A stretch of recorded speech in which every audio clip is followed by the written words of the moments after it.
तो सबसे पहले इस चैप्टर का हम लोग बेसिक चीज़ को समझ लेते हैं। ये हेरोन का सूत्र का प्रयोग कहाँ होता है? जहाँ एक विषमबाहु त्रिभुज होता है और उसका क्षेत्रफल निकालना पड़ता है, उस समय हेरोन के सूत्र का प्रयोग होता है।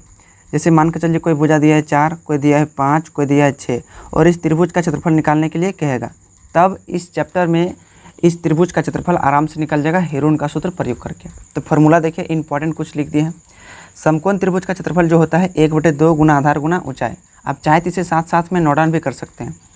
त्रिभुज का जो परिमाप होता है, त्रिभुज का परिमाप किसी भी त्रिभुज का, वो होता है तीनों भुजाओं का योग, है ना, यानी a + b + c। तीनों भुजाओं का योग बोलिए या a + b + c बोलिए। a मतलब पहला भुजा, b मतलब दूसरी भुजा, c मतलब तीसरी भुजा। तो इसको याद रखिएगा, तीनों भुजाओं का योग होता है त्रिभुज का परिमाप। नेक्स्ट क्वेश्चन है त्रिभुज का अर्ध परिमाप। त्रिभुज का अर्ध परिमाप, अर्ध मतलब आधा, इसको हम लोग s बराबर भी बोलते हैं। तो होता है a + b + c/2। ये एक फार्मूला होता है, s बराबर a + b + c/2। और हेरोन का सूत्र, हेरोन का सूत्र एक फार्मूला होता है, √s × s - a × s - b × s - c। यह हेरोन का सूत्र का फार्मूला होता है। अगर हेरोन का सूत्र आपको निकालना है तो सबसे पहले आपको s निकालना पड़ेगा, तब यहाँ पर आप s का मान बैठा लेंगे ताकि आपका आंसर आप निकल जाएगा, है कि नहीं। तो हेरोन का सूत्र फार्मूला याद रखने से पहले आपको त्रिभुज का अर्ध परिमाप आपको याद रखना पड़ेगा, क्योंकि त्रिभुज का अर्ध परिमाप कितना होता है? a + b + c/2 होता है। ये हेरोन का जो सूत्र होता है √s × s - a × s - b × s - c। इसी को हम लोग विषमबाहु त्रिभुज का क्षेत्रफल भी कहते हैं। विषमबाहु त्रिभुज का क्षेत्रफल क्या होता है? √s × s - a × s - b × s - c। यही फार्मूला होता है सेम टू सेम। या तो हेरोन का सूत्र बोलिए या तो विषमबाहु त्रिभुज का क्षेत्रफल बोलिए।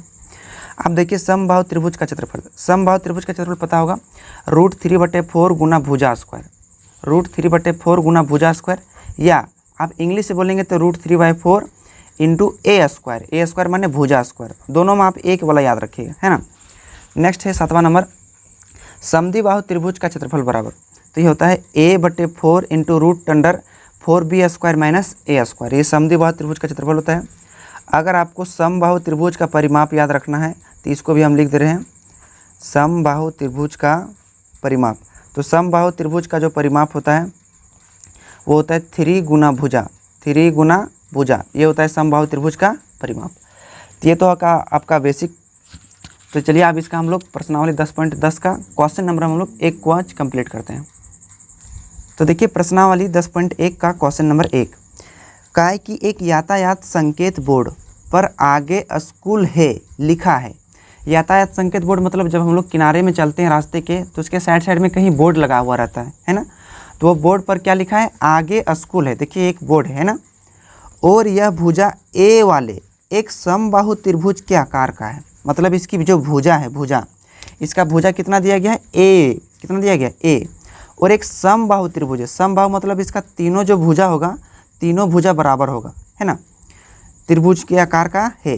हेरोन के सूत्र का प्रयोग करके इस बोर्ड का क्षेत्रफल ज्ञात कीजिए। यानी हेरोन का सूत्र का प्रयोग करना है और इस बोर्ड का जो क्षेत्रफल है इसको ज्ञात करना है। यदि संकेत बोर्ड का परिमाप 180 सेंटीमीटर है, इस बोर्ड का परिमाप कहने का मतलब क्या हो गया? एकदम यहाँ से लेकर यहाँ, फिर यहाँ से लेकर यहाँ, फिर यहाँ से लेकर यहाँ, है ना। तो पूरी लंबाई कितना दिया? 180 दिया। तो इसका क्षेत्रफल क्या होगा? तो देखिए सबसे पहले इसके हम भुजा चुन लेते हैं, सॉल्व भी यहाँ पर कर लेंगे आराम से। क्या दिया है? पहली भुजा को मान लेते हैं। पहली भुजा कितना दिया है? ए। इसी प्रकार दूसरी भुजा कितना दिया है? यहाँ पर देखिए, यहाँ पर भी ए दिया है क्योंकि समबाहु त्रिभुज है। तीसरा भुजा भी कितना दिया है? ए दिया है। मतलब तीनों भुजाओं का मान कितना दिया है? ए दिया है। इसको पूछा है कि हेरोन का सूत्र का प्रयोग करके। अभी आपको बताएं कि हेरोन का सूत्र का प्रयोग तभी कर सकते हैं जब आप s का मान निकालेंगे तब। तो s बराबर फार्मूला होता है a + b + c/2। तो पहले s निकालना पड़ेगा, है कि नहीं। s निकालने के लिए हमको भुजा का मान चाहिए, तो यहाँ तो भुजा का मान दिया नहीं है। तो यहाँ पर एक संकेत दे दिया है कि इस त्रिभुज का परिमाप, यानी संकेत बोर्ड कैसा है? समबाहु त्रिभुज। तो यहाँ दे दिया है चूँकि इसलिए समबाहु त्रिभुज का परिमाप कितना दिया है? 180 सेंटीमीटर दिया है। और समबाहु त्रिभुज का जो परिमाप होता है 3 गुना भुजा होता है, 3 गुना भुजा। तो यहाँ 3 गुना भुजा बैठाएंगे और इधर 180 का 180 सेंटीमीटर रहने देंगे। तो 3 का 3 और भुजा का मान कितना दिया है, ए दिया है, तो यहाँ पर ए रखेंगे बराबर 180। चलिए यहाँ पर ए का मान हम लोग निकाल देते हैं। ए का मान निकालेंगे तो ये 3 इधर गुने इधर आके भागा हो जाएगा। 3 एकम 3, 3 छक 18 और 0 का 0, यानी ए का मान कितना निकल गया, 60 निकल गया। ए का मान 60 निकल गया। अब देखिए यहाँ ए का मान क्या निकल गया, 60 निकल गया। यहाँ भी ए का मान क्या निकल गया, 60 निकल गया। यहाँ भी ए का मान क्या निकल गया, 60 निकल गया। क्योंकि समबाहु त्रिभुज है तो तीनों भुजा का मान तो बराबर होगा ना, यानी तीनों भुजा का मान निकल गया, पहला दूसरा तीसरा। अगर पहला दूसरा तीसरा निकल गया है तब क्या निकालते हैं हम लोग, एस बराबर निकालते हैं। एस बराबर फॉर्मूला होता है ए प्लस बी प्लस सी बटे 2। ए का मान निकला 60 प्लस बी का मान निकला 60, सी का मान निकला 60 बटे 2। इसको देखिए 60 60 60 जोड़ेंगे ना तो हो जाएगा 180 और बटे 2। 180 को 2 से काटेंगे तो 90 बार में कटेगा, तो 90 सेंटीमीटर निकल गया आपका, एस निकल गया। तो इसमें से पूछा का हेरोन का सूत्र का प्रयोग करना है और इसका क्षेत्रफल ज्ञात करना है। तो यहाँ लिखेंगे हेरोन का सूत्र। तो हेरोन का सूत्र क्या होता है, root under S into S minus A into S minus B into S minus C. चलिए आप इस फॉर्मूले का उपयोग करके हम लोग निकालेंगे। एस का मान जो अभी कितना निकला है, 90 निकला है।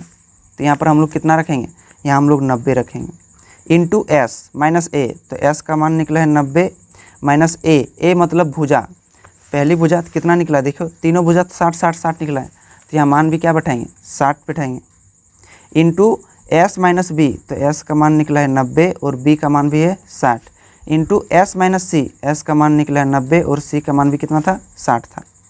इसको आगे सॉल्व करते हैं। सबसे पहले ब्रैकेट के अंदर सॉल्व कर लेते हैं। तो ये 90 का 90 रहेगा, 90 में 60 जाएगा तो बचेगा 30, फिर यहाँ 90 में 60 जाएगा तो बचेगा 30, फिर 90 में 60 जाएगा तो यहाँ बचेगा 30। अब इसका क्या करते हैं हम लोग, गुणनखंड करते हैं, क्योंकि आपको पता होगा वर्गमूल का नियम। जैसे हम 90 को क्या लिख सकते हैं, 90 को लिख सकते हैं 3 गुना 30, क्योंकि 3 गुना 30 करेंगे 30 कितना हो जाता है, 90 हो जाता है। और यहाँ से आपका 30 रहा, फिर यहाँ से आपका 30 रहा, फिर यहाँ से आपका 30 रहा। आप देखिए 2 को 30 मिल गया तो 1 को 30 बाहर, क्योंकि ये वर्गमूल का नियम होता है। फिर यहाँ 2 को 30 मिल गया तो 1 को 30 बाहर, वर्गमूल का नियम है। देखिए रूट जो है ना, रूट के अंदर 3 का नहीं मिला जोड़ा, तो इसलिए 3 अंदर का अंदर रहेगा। और 3 3 9 और 1 0 1 0 डबल 0 हो गया 900 रूट 3 सेंटीमीटर में है। तो ये क्षेत्रफल जब भी निकालेंगे सेंटीमीटर स्क्वायर, और यही आपका हेरोन का सूत्र का आंसर निकल गया। बहुत ही ईजी तरीके से निकल गया, कुछ नहीं करना था। एक यातायात बोर्ड था, इसका परिमाप ए दिया था, प्रत्येक भुजा का मान, और इसमें से परिमाप दिया था 180। तो इस प्रकार से हम इसका भुजा निकाल दिए। भुजा निकालने के बाद पहला भुजा, दूसरा भुजा, तीसरा भुजा निकाल दिए। और इसके बाद हम एस निकाल देंगे। एस निकालने के बाद हेरोन का सूत्र प्रयोग कर देंगे, आपका आंसर कंप्लीट हो जाएगा। तो आशा करते हैं कि इस क्वेश्चन नंबर 1 को समझ गए होंगे। अगले वीडियो में आप लोग को क्वेश्चन नंबर 2 लेकर आएंगे। यह वीडियो आपको अच्छा लगा तो एक प्यारा सा लाइक कीजिए। अगर चैनल पर आप नए हैं तो हमारे चैनल को सब्सक्राइब करें और साथ में बेल आइकन को भी प्रेस जरूर करें। मिलते हैं अगले वीडियो में, तब तक के लिए धन्यवाद।